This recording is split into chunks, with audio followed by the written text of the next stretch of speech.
Thanks for coming. Welcome to Lelepa Island here in the beautiful country of Vanuatu. Katie and I'd like to take you on a quick tour of our house. Come on up. The first stop on our tour is our veranda. This includes our outdoor dining area where Katie and I eat most, if not all, of our meals. So that area is also an opportunity for folks to come up and story on with us until the wee hours of the night. We put a mat down for some of the kids and folks sit down in chairs. This area is also covered, so it gives us an opportunity to hang some of our clothes after Katie has hand washed them. So that's it for the veranda. Now we'll take you on inside. Before you go into any house in Vanuatu, you must take your shoes off, so we'll do that now. Over to the first room of the house. This is the kitchen and the all-purpose room. First thing you'll see as you walk in is our assortment of sandals that allow us to walk around here on the sand or the coral. You'll also see that we've utilized the louvers on the windows as a storage space. You'll notice that we utilize the top louvers instead of the bottom louvers. This is a result of our cat's ability to jump up and knock our things onto the ground. So here in the kitchen, Katie and I cook all of our food. Katie does most, if not all, of the cooking. But we utilize a gas stove. We're lucky in that we're close to Port Vila, so we have access to purchase gas if our gas runs out. Not all you volunteers here in Vanuatu utilize gas, but we use this 2-burner gas stove to do all of our cooking. Also, we have a table/counter. This is where we keep most of our dishes as well as some of our food. Underneath, we keep 2 containers that house the rest of our food. We keep our food in containers because we have mice, rats, insects, and other animals that might be interested in eating some human food.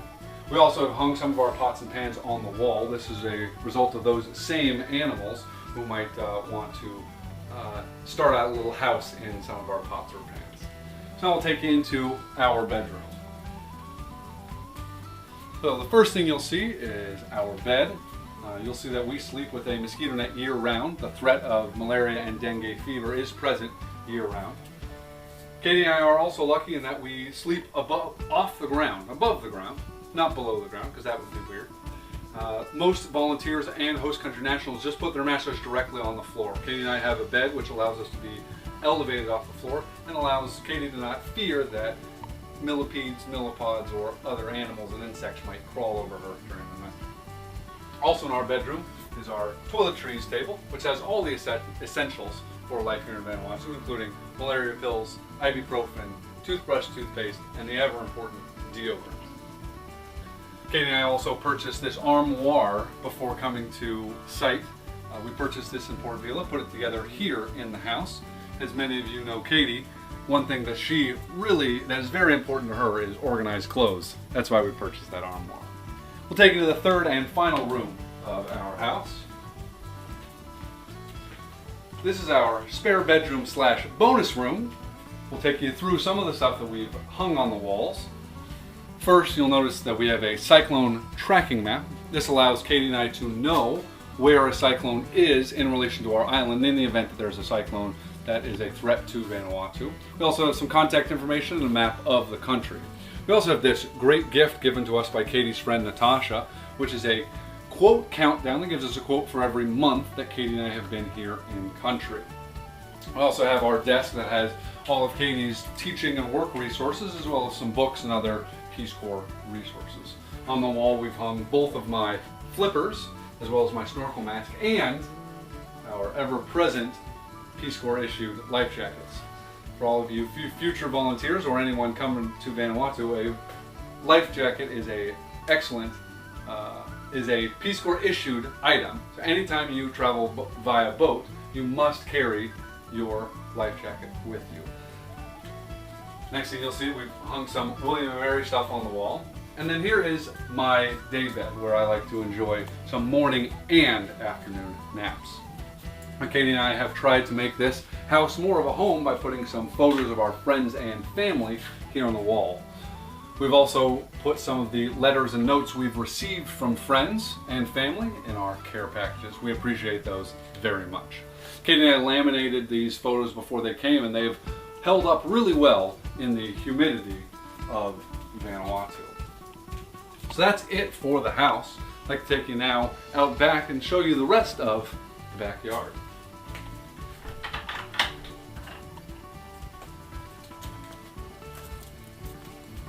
First, I'll show you this mandarin tree that we've got right here out back. Our house is very lucky in that we've got a lot of fruit trees around the house. We've got a grapefruit tree, a banana tree, and this mandarin orange tree. These mandarin oranges are close to being ready. They'll be ripe in about a month. And once they're ripe, all the kids after school will want an after-school snack. So we'll take you now up a little bit. This house is equipped with a bush kitchen. Most houses, if not every house in Vanuatu, is equipped with one. It's where people can cook via fire. Most volunteers here will cook in a kitchen such as this. We, because we have gas, do not cook it here. This space is being utilized as a storage facility for the school's sports equipment. Now we'll take you to the part of the backyard that I'm most proud of, and that's our garden. Before we started working on this, it was just entirely bush and trees. Katie and I cleared it, cut the posts, ran the wire, made this fence. We make a fence to protect all of our plants from wild animals such as pigs, dogs, and chickens. Here I've planted basil, cucumbers, tomato, bell peppers, broccoli, spinach, lettuce, and corn. Hoping to get some fruit soon. We haven't yet, but we will soon, I promise. Next stop on our tour is the dishwashing station. Spend a lot of time here as Katie does all the cooking, so I then must do all of the dishwashing.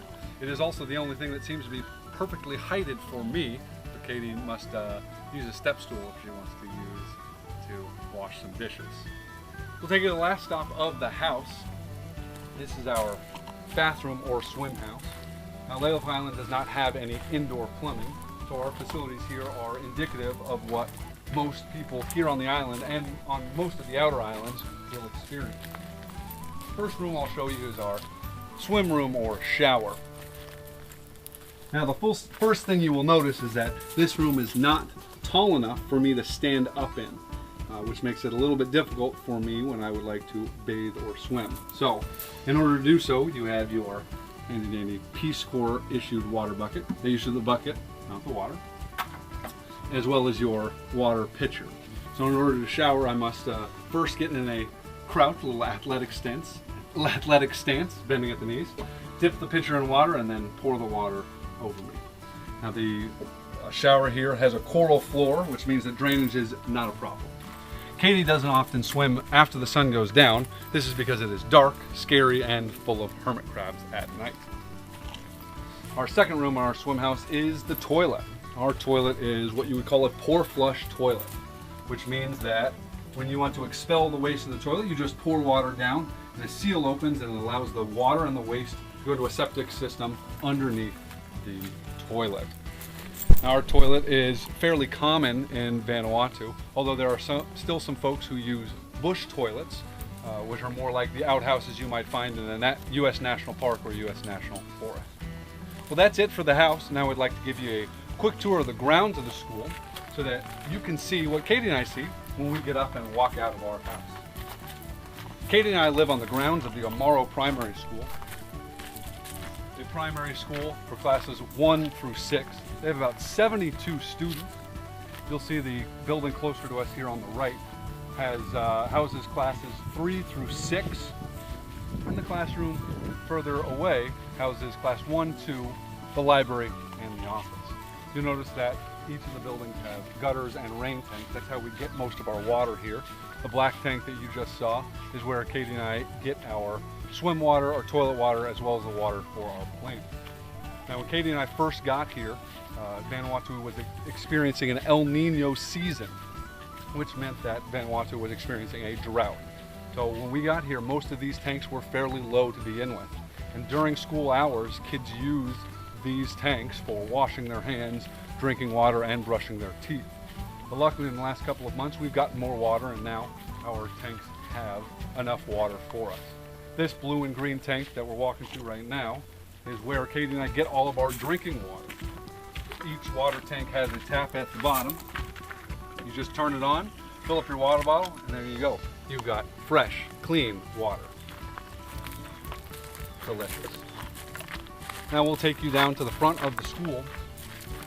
All the children, when they come to school, walk or ride their bike. There are no cars on the island.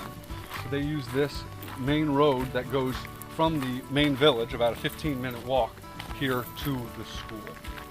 Now we'll take you down to the ocean.